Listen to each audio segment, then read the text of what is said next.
I'm here speaking with. Jeff Pulver. And Jeff, I have spoken to you at many a South by Southwest before, and you always give incredibly impassioned speeches. And last time we were talking about engagement, true engagement. And I want to know where we are from our last conversation last year at South by Southwest. Have we reached that level of engagement and sharing that you wanted? Actually, we're just starting to understand what this means to engage. One of the misnomers of social media is that for people who were born recently, they think social media never existed before. Social media has been part of our lives the entire time there's been man on this planet. 100 years ago with party lines, that was a form of social media. As a kid, ham radio was my social media. Every form of social media, you have engagement.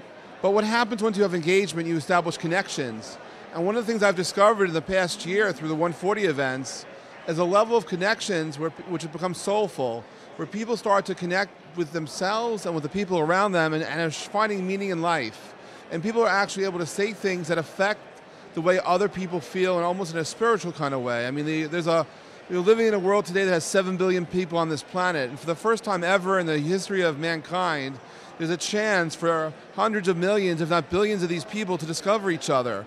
They have a voice, they have a story, they have a way to connect. And these days, it's all these unintended consequences of the internet.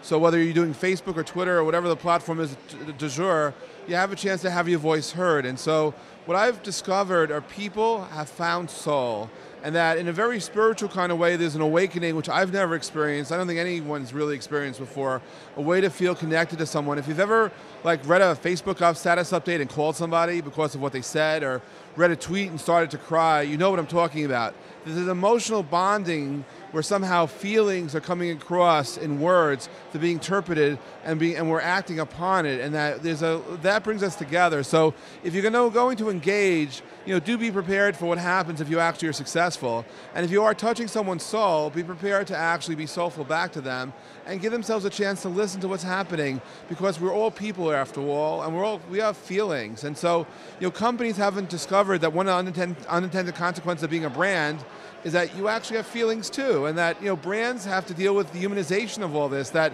we're living in times that you're no longer a press release or a logo. There's a person who's doing your social strategy, whether you're outsourced it or insourced it.